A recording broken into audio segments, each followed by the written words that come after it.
Yeah, I mean that prayer in the morning, part of the morning blessings, is very telling. Certainly, its meaning is that the conscious self that's talking is not necessarily is not the soul itself. Yeah, it seems to be what it's saying there. Um, Something we really need to understand. I mean, we all, let's put it this way. We have thoughts that are not in line with the soul, whether they are negative about people, whether they maybe relate to some forbidden passions, whether they're faith doubt thoughts. But clearly, those thoughts are not coming from the soul. So, so either what it's saying is that the me is the conscious self that's talking, or the me is the combination of three things. And what it's saying is the me is the soul is thank you for placing this one of three parts in me. Kind of like saying thank you for giving me a heart. And the heart is a component, but it's not the whole thing. Doesn't represent the individual necessarily.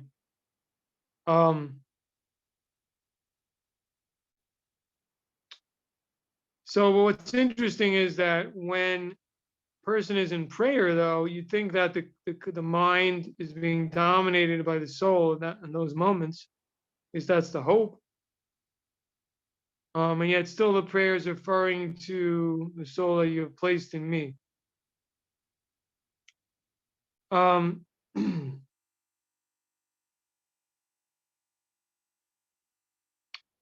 So, I mean, it's a complicated question. I mean, mystically speaking, from a Hasidic, a mystical, Kabbalistic perspective, I mean, there's different levels of soul or spirit.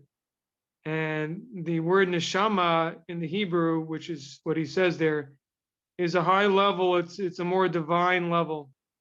It's a very spiritual level. There's lower levels of soul which give life force into the person. So, but the soul that's completely that feels divinity and is completely divested of physicality is clearly not the self we know. Is not us. It's a lower manifestations of the soul that unify with us, not the level of neshama or neshama. That level that it's referring to in that prayer transcends the person. It remains so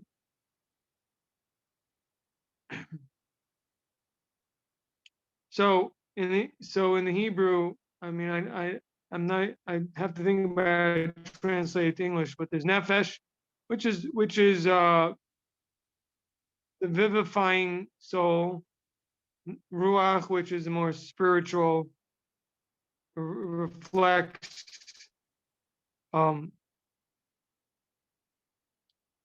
feelings and certain level of thoughts, but feeling related thoughts. And there's neshama is the next level, which refers to meditation. Its main soul power is meditating about God. And above that is beyond reason levels of chaya and yechida, which are the ones that are united with God. So even the shama in most people is not, integrated into the body. Even though it says you placed it in me, so maybe to a certain degree it is. But the point is, it's certainly not your conscious mind. But it does voice its opinion. anyway, I don't know if what I'm saying is super helpful. What I'm trying to say is that there are different levels of soul, different, and some of those, it's kind of like rings, and the lower rings are more united with the body, and the higher rings are transcendent. And then neshama, I guess you could say, is the last level before it's completely, it's very rare that we connect with those higher levels. Certainly the conscious self doesn't really, because those are above completely super rational. So that's from a mystical perspective. Maybe from a more basic rational perspective,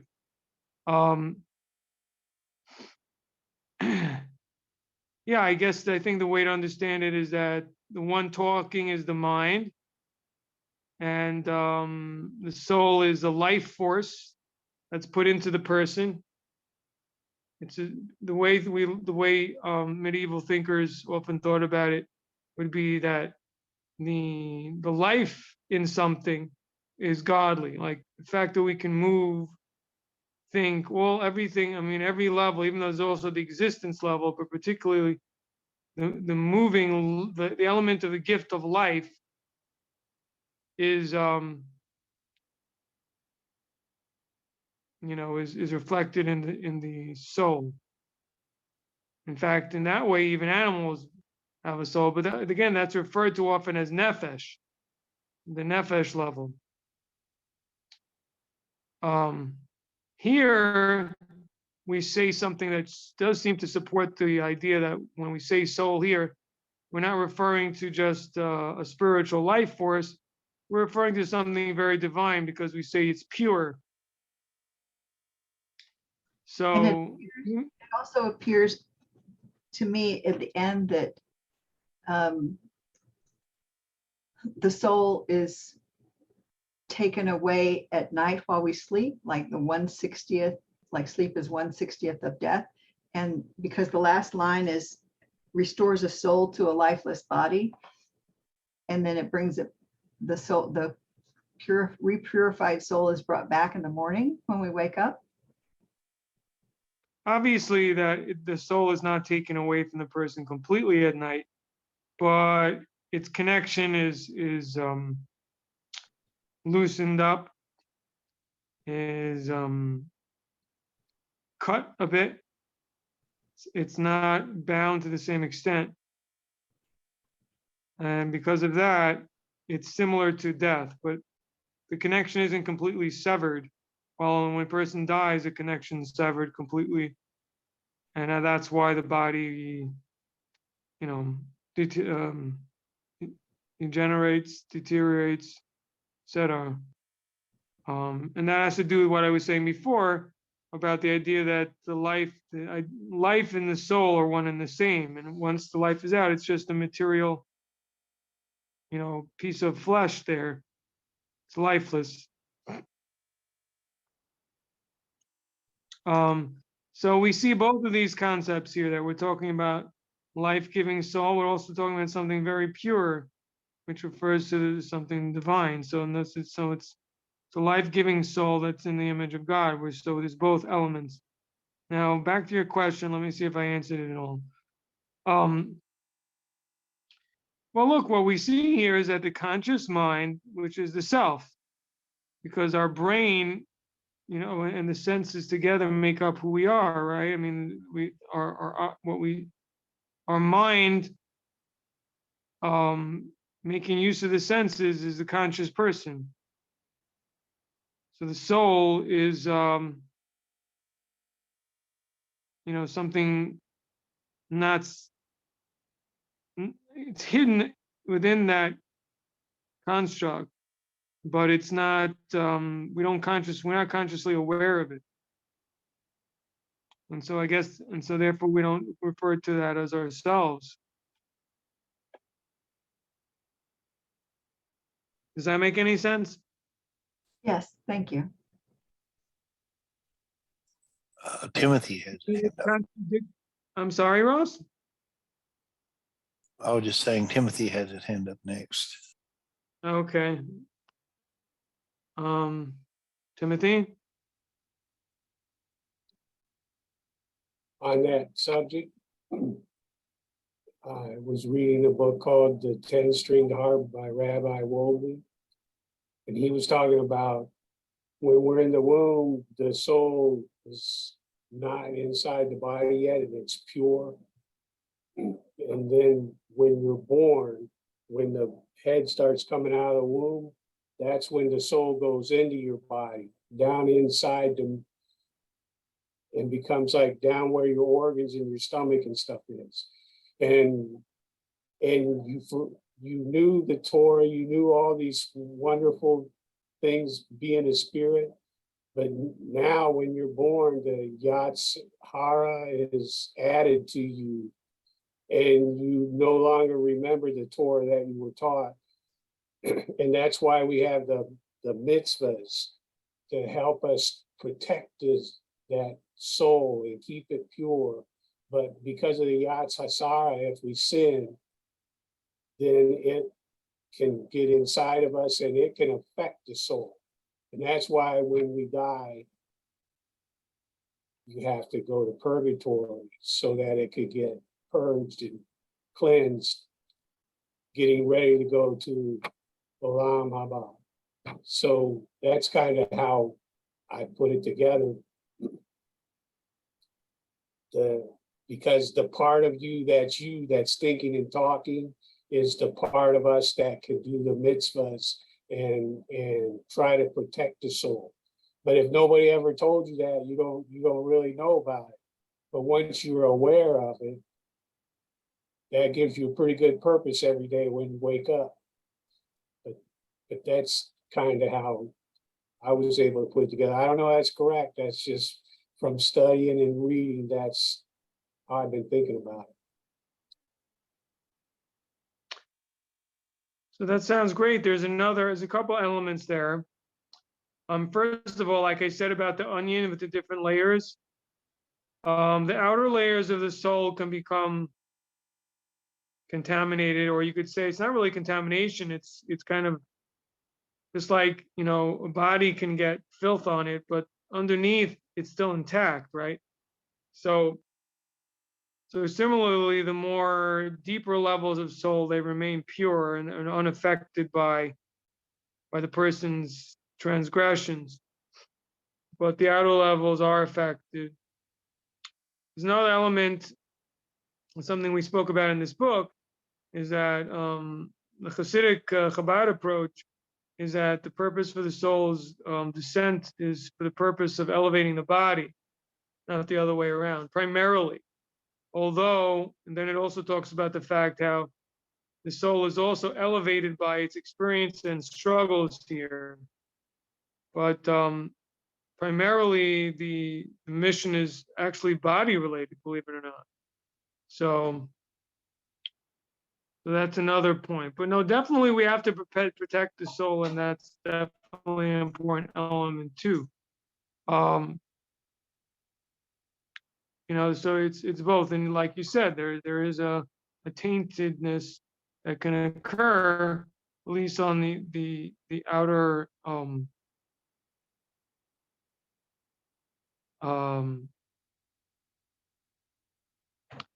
the outer I guess sometimes like it's sort of call it a shell. Trying to think how do you call those different anyway, the different levels in the onion. For some reason the word has escaped me at the moment, but the outer levels are affected. So yes, as we said in this, and as we're saying in this book, the soul is the Torah and the commandments are natural for the soul, and are naturally attracted in that direction. And it's not something that's based on a prior justification. It's not secondary to anything. It's innate and inherent in the soul. It's like a sixth sense. And that's the thing, is that reason needs basic values. It's just a way of, it's like a tool. Reason is a tool, but without values, it doesn't know which way to turn and how to utilize its power. And it's not something that's a consistent repeating theme in this book, is that intellect needs to be subservient to the soul. If not, then what happens is it becomes subject and subservient to the body and its needs. Occasionally, there's a place for that. I mean, well, not, indirectly, for example, developing various technologies, how to get food, how to make a more comfortable home, and so on, are all, related to values related to the body's comfort and needs, and reason helps person get there. But, ideally, even those things are secondary to, well, I need to serve God. In other words, they're done for the sake of heaven. And therefore, because I need to, exist and be healthy in order to serve God, so I need to figure out how to provide for myself. That's ideally. So the point is that that the way things should be is that the soul is the compass. Soul points north, points the direction, and reason is then the steering mechanism. Once we know which way to go,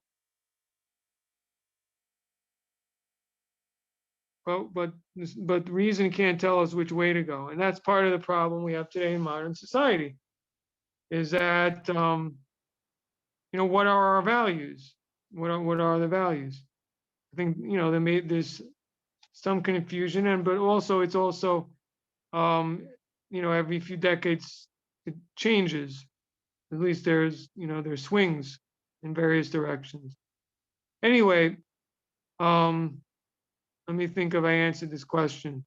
So basically, the answer to the question is that the soul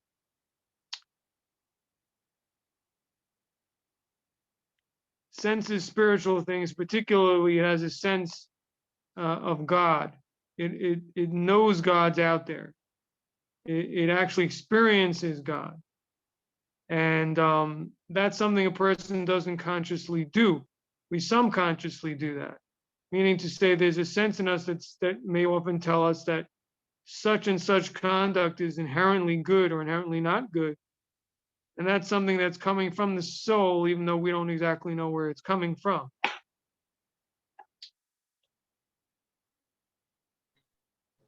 So may I? Yeah.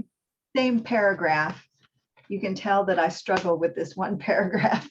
I have lots of question marks written all around it.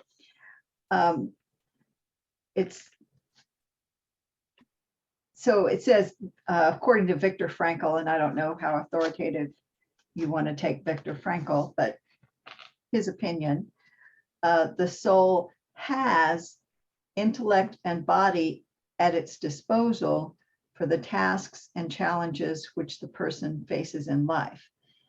So the soul has intellect and body. And I always thought the intellect, had a soul and a body. So it's kind of making me rethink the pyramid or the triangle that is me. Well, the way we experience it is the way you're saying it, actually. That's how we experience it. What we would like to get to is a place where we experience it as he's saying it. Now, there are moments in time that, or I'll say it differently,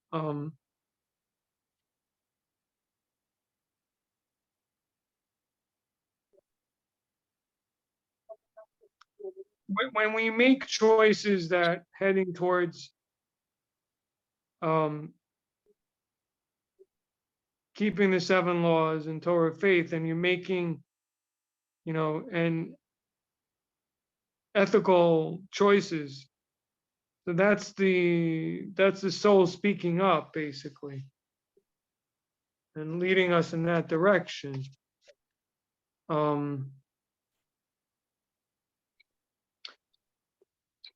Look at it this way. Every thought that you have has some kind of reason for it. It's coming from somewhere. It's seeking some type of goal. So the question is, who are those, who is speaking? Just the idea of the Yetzer Hara, of the evil inclination and the good inclination.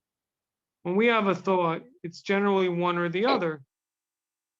So to think that the brain is itself is at the top of the pyramid,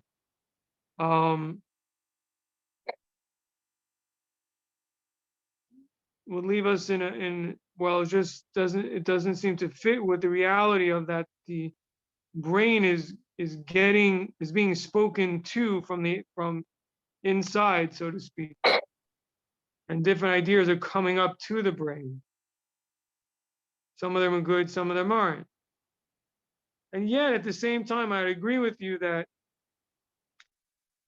sometimes it seems as if our conscious brain is saying, let's do the good. Let's try to find what's good.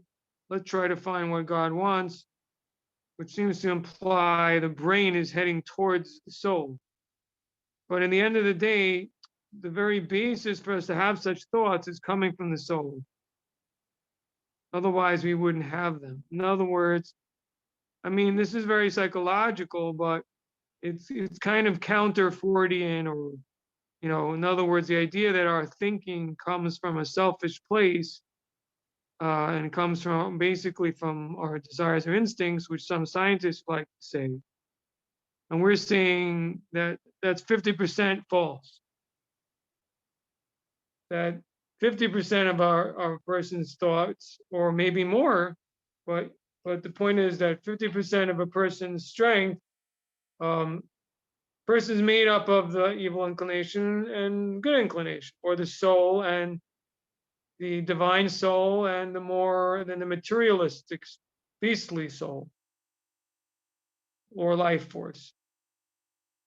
So our conscious self is actually there's 2 different personalities speaking in its ear, and we're an amalgamation of those different voices. Some people have more of one than the other, and the more we follow the choices, of the divine soul, the more it dominates.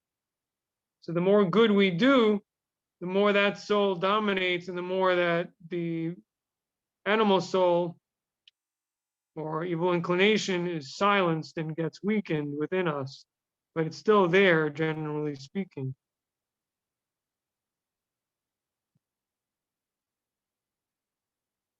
Nancy, is that helpful at all? Yes, just very thought-provoking. And I like what you said is one way is how we experience it, and one way is really the way it really is, or Yeah, right. We experience it that we're one person. This could be very helpful because and we really are, but what we're saying is that when we have conflicts, it isn't because we're crazy, because we're bipolar or something. Every human being is schizophrenic, as they used to call it when I was growing up, and someone who's multiple personalities. Although I don't know if that's a real psychiatric definition, but in any event, no, we're not schizophrenic. We have different elements in ourselves. And so there's nothing to, in other words, basically, we're not inherently bad, and we're not not really inherently good either. We have 2 voices in ourselves, and then we have to make a choice which one to follow. We have an advantage towards the good side from one perspective. And that is, at least as Tanya explains it, God helps the good side.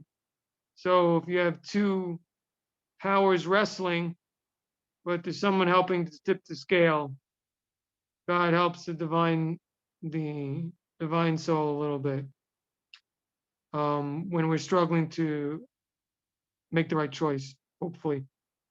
But I think that's helpful to understand because people are full of conflicts, and it's very important to understand actually, because if a person might have particularly negative thoughts, whatever they may be, a person could often get down and say and feel, wow, what a nasty person I am to have a thought like that. But Judaism comes from it from a different perspective and basically saying, yeah, but that's the way it's supposed to be. You have two parts of yourself, but you don't have to listen. And the main thing is what your choice is. You are what your choices are, not what voices come into your head. And I think that's extremely important and very much lost today in society, where the attitude is, well, this is how I feel. So that's who I am. And basically what Judaism is saying, no, it isn't. You are what your choices are, not how you feel. And in fact, the more you go against how you feel when it's wrong and make the right choice, that's a much bigger reflection of who you actually are than the way you feel. And I think this is really lost on people, and also in terms of marriage choices. This is actually very tough, but less and less people are getting married, and I could say that even within communities closer to home. And I think this is part of the problem, is that a lot of it's very complicated, because on the one hand, yes, a person has feelings, and it does seem to reflect a very deep part of who we are. But at the same time, I believe that who we really are is the choices that we make. And actually, those choices, and the more difficult they are, they will begin, and they do form us and sculpt us more than anything else. So in a certain way, that might explain the exile and the difficulties that people suffer who are good people. Again, a lot of these questions that people ask about God and life is because they don't understand. They ask questions with really not having enough knowledge. Understand, if they've never sought out the knowledge, and the knowledge is, it's like anything else that's precious. It takes a lot of digging and a lot of thinking about. But the point is, when a person struggles and has to overcome and has to make sacrifices, then you own it. Then it's really ingrained on your heart, and different emotions can come and go. They feel extremely powerful, but they aren't really who we are. And that's a very, very big mistake that, most people make. And so the path I'm suggesting is a difficult one, because feelings are incredibly powerful. And in fact, what the Hasidic movement of Chabad specifically wanted to bring about is to help people change the way they feel, to actually start feeling emotions that were holy emotions. The idea was to do that through meditating about God's greatness. Then you start to feel differently inside about priorities, and that affects how you feel. But until then, the choices is what counts, and a person's strength of will to make good choices that follow God's will and that follow his moral code, is what's really makes who we are.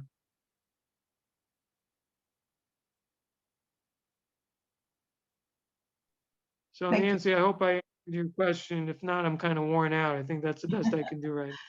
No, that's fine. Thank you. That was a very informative discussion of that paragraph. I'll let somebody else ask a question. Thank you. Timothy? You're welcome. Timothy, can I help you? I was just going to say on page 174, in the second paragraph, the first two sentences there, they talk exactly about what this conversation is about. The intellect and body may prove to be unruly vehicles for the soul. The distress, passion, and predisposition of either can threaten to, or in fact overwhelm the sovereignty which the soul, as it is sometimes called conscience, which is kind of what you was talking about with the voices, is supposed to possess. So, Page 174, you said? I'm sorry, Yeah. Page 174? yes, the second paragraph. Yeah.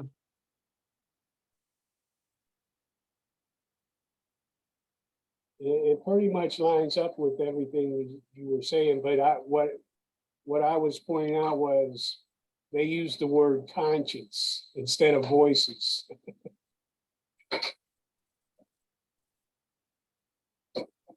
Yeah.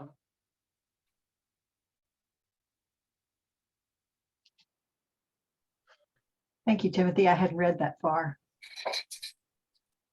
It's funny because I was wondering whether we should actually study this or skip to the more practical portion of this chapter. I was actually debating that question of whether we should do those few pages, or skip to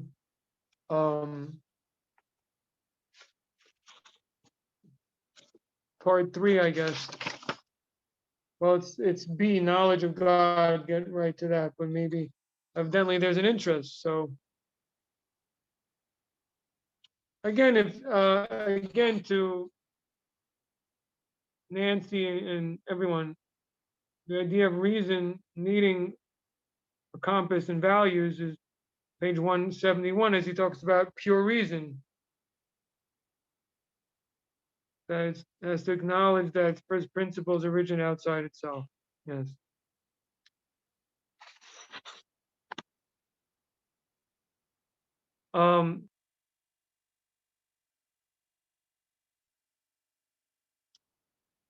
So the thing is that a person is born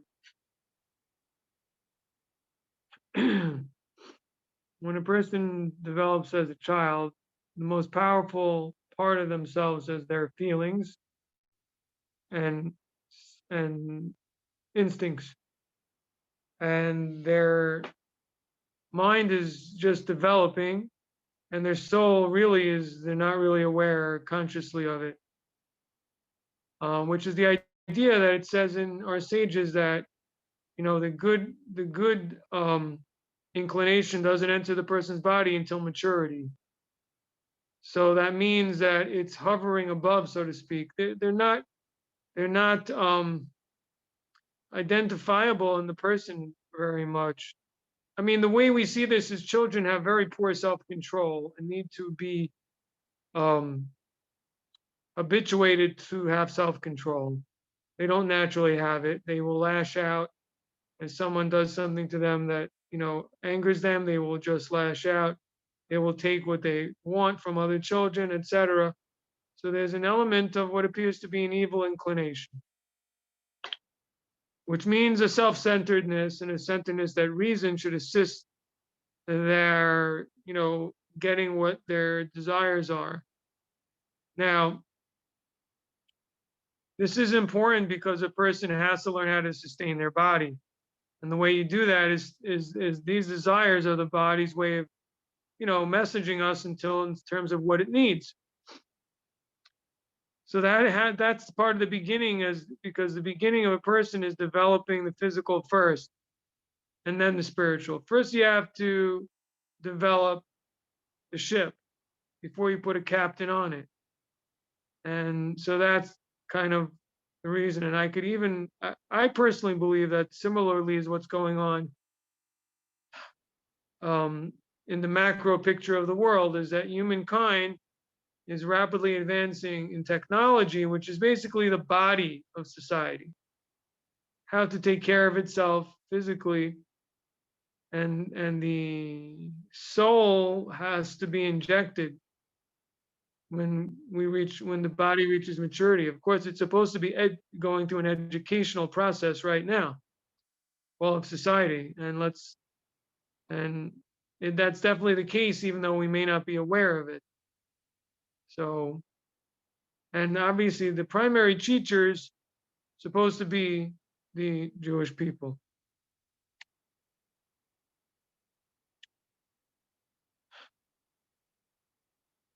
Okay. Anyone else have something? Well, Rabbi, doesn't the soul have to have the intellect and the body in order to do what it is sent here to do? It can't function without a body and an intellect, correct? Correct. Now, also, I think the soul has its own intellect also. But it's not a physically oriented intellect. It's not a worldly oriented intellect. In other words, what I'm saying is that in the Garden of Eden, the souls comprehend and perceive revelations of God. So there is an element of thought or meditative process that the soul has also. But it doesn't relate to this world, though. It needs to operate through the physical, the human, the lower spiritual levels, which are related to this world, and finally through the physical body, brain, etc., in order to, work within the body and also to navigate in the physical world.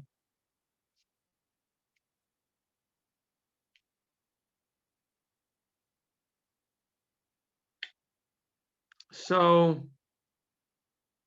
I think an awareness that we have in a soul is extremely important. An awareness that there's a spiritual reality is also extremely important for us.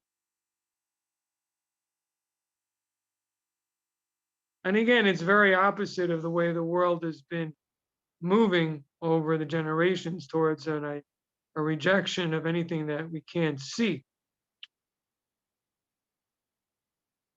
And while in reality, even the animal soul has things we can't see, like emotions. You can't define love or loyalty or even fear. You can test how your blood pressure moves, but that doesn't really tell you anything. And even great ideas about whether it's justice or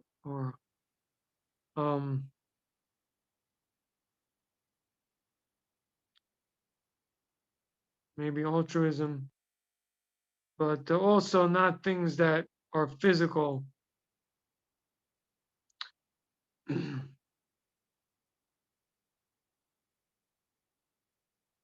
Anyway, we're heading towards the new year. And so we're heading towards a time in which the brain, needs to follow and believe and integrate in itself the idea that there is a calculation and a judgment. And that even though it often maybe doesn't appear this way, but our actions affect our lives.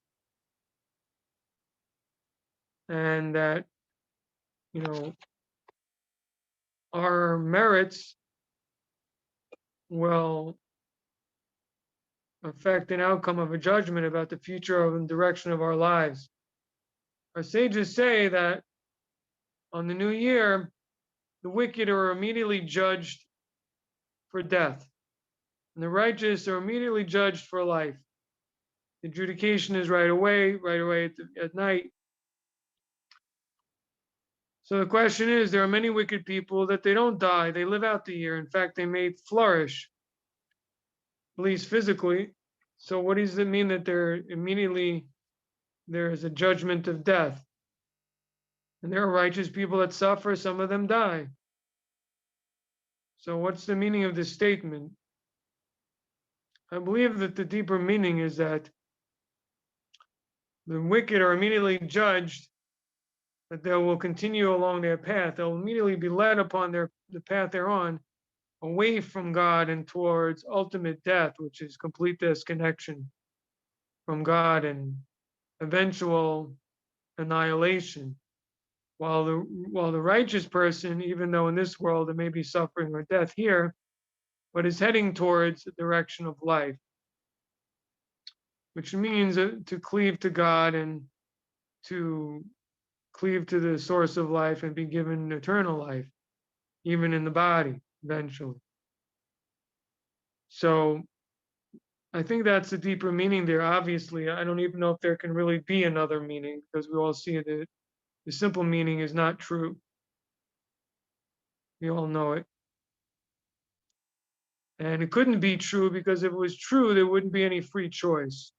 So it cannot be read literally in terms of, as we usually think, the life and death meaning of this world.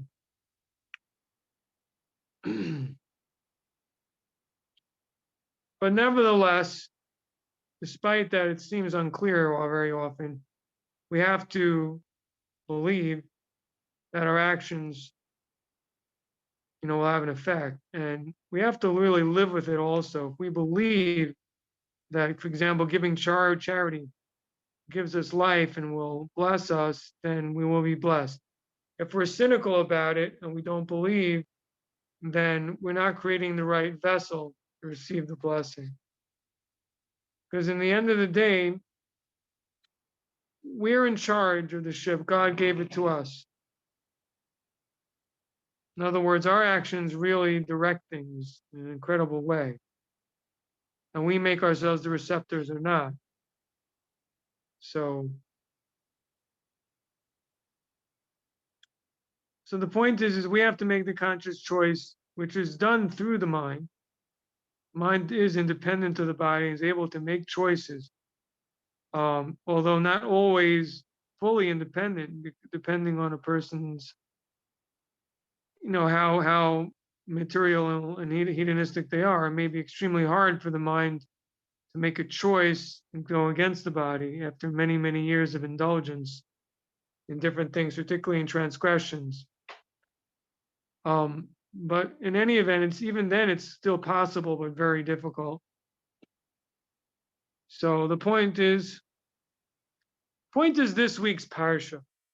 What does this week's parsha teach us? Incredible lesson, which is a cosmic, monumental, basic lesson. And that is, you start off with a situation, a person sees an attractive woman and he wants her, he desires her. In war, he sees her there, right? In war, the person has been shaken up by his experiences and he's not been in the synagogue. He's been in war and he's experienced suffering. He's seen people, crying out from their wounds. He himself has engaged in killing, burning, and acts of destruction. And so this puts him in a weak place. It was unavoidable. He had to, right? Maybe it was something that had to be done, but he's not in the house of study. He's not in the synagogue. And he responds, maybe out of many different reasons, in this way, that he desires this woman. He takes her. And what does the Torah immediately say? That the best thing is stop. Stop right there. Don't engage with her. First, I'll call it de-beautify her, shave her hair, so on, in order to dampen the desires for this woman. But nevertheless, they're married, and what happens is he eventually hates her. So we see, first of all, immediately we learn an incredible lesson. He was in love with her like crazy. He had to have her, right? And yet eventually he can't stand her. So again, it's the idea of we're not our feelings, and our feelings change. We may feel one way, years later another way, which is why the divorce rate in the Western world is so high. Because people feel one way, and a little later they feel differently. They don't feel the same anymore, even though those feelings are so strong. But it's like a flame. They flame up, and then they burn out, and then there's another flame, and so on. It's not steady. But the point is, the result of his actions creates a snowball of problems. He's hateful to this woman, and again, he's not a person who controlled himself.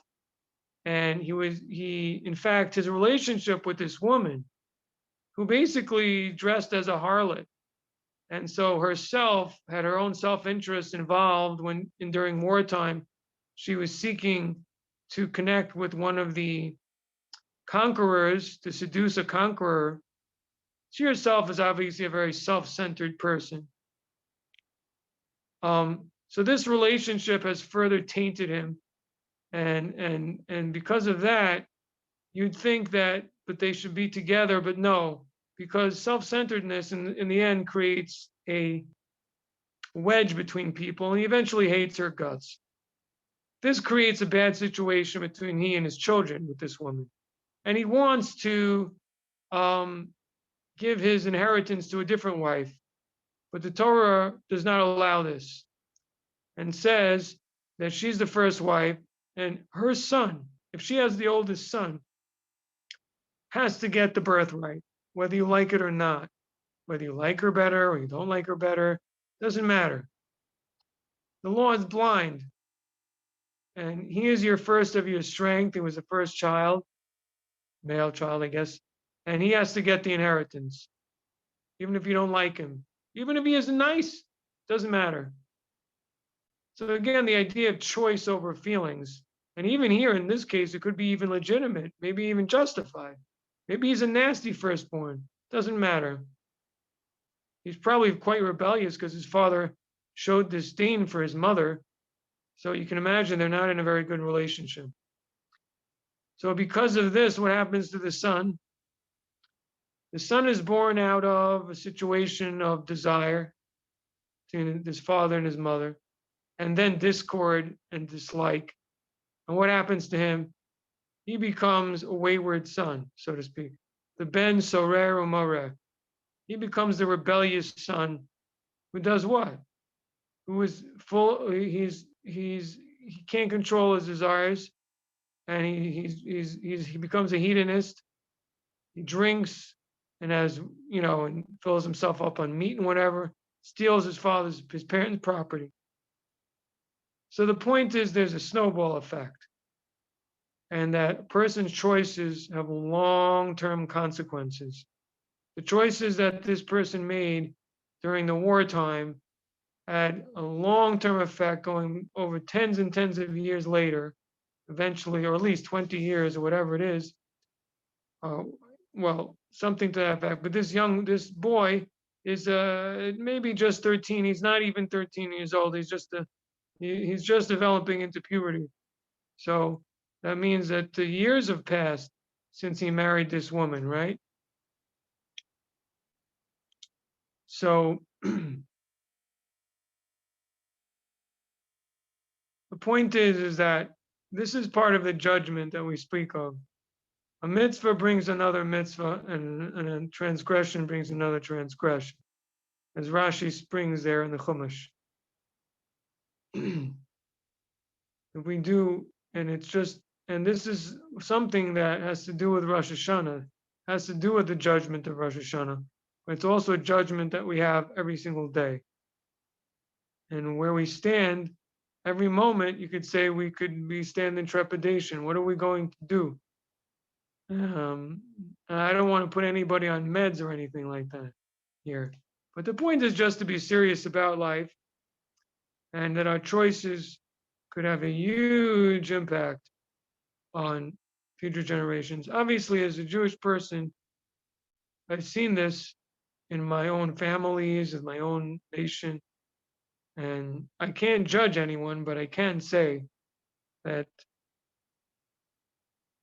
point is the decisions parents make in how they live their lives and how they educate their children affects their children and who they marry and how they behave, and then the children's children, generations to come.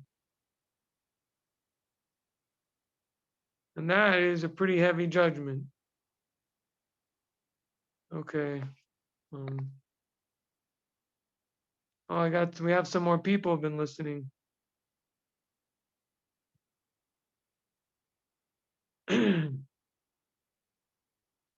So it's a time of introspection, as you all know, obviously. And every day really could be a time of introspection. And it surely reflects how we need to try to be open with ourselves and take an honest look at our lives and what we're doing and what can we improve. I think that's really the approach. What can we improve? What can we change for the better?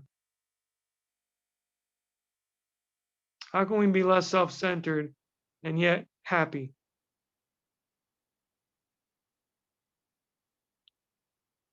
Anyway, it's a long discussion, but it has to do with something that I was going to talk about further in this book. And I'll leave you with this idea that when a person meditates on how God is such a loving and kind God, and that means honestly looking at the world and everything from A to Z of the universe and creation, and how it's life-giving and how all our needs have been placed here on earth, and we've been given the capacity physically and mentally to make use of everything here for our benefit.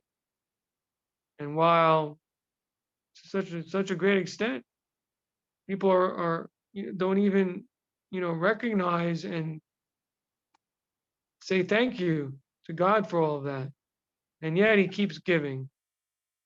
And so the idea of walking in God's ways, we can learn from this and try to refocus our attention instead of it being on us and what can we do to get richer, to get more fame. We can refocus on what can I do to, help others. What can I do to follow more what God wants me to do? So I can be closer with Him. But I believe the first part is harder.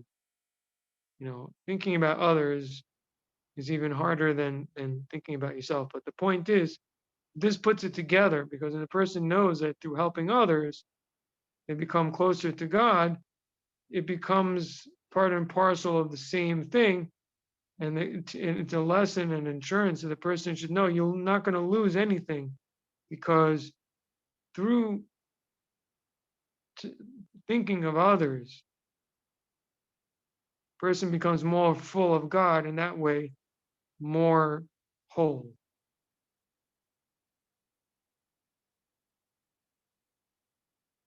So, okay, there's plenty more to say, but I guess that's it for now. Any questions? Oh, thank you, Rabbi. I really enjoyed having a Q&A time with you. Oh, thank you. I'm glad. Thank you very much. Okay, have a good evening, everyone. Lots to think about. Some of it, people, I'm sure you heard before, but it's worth thinking about again. And, oh, thank you very much. All right, everyone. Have a good night, and hopefully we'll be back on schedule next time. Good night. Laila Tov. Night.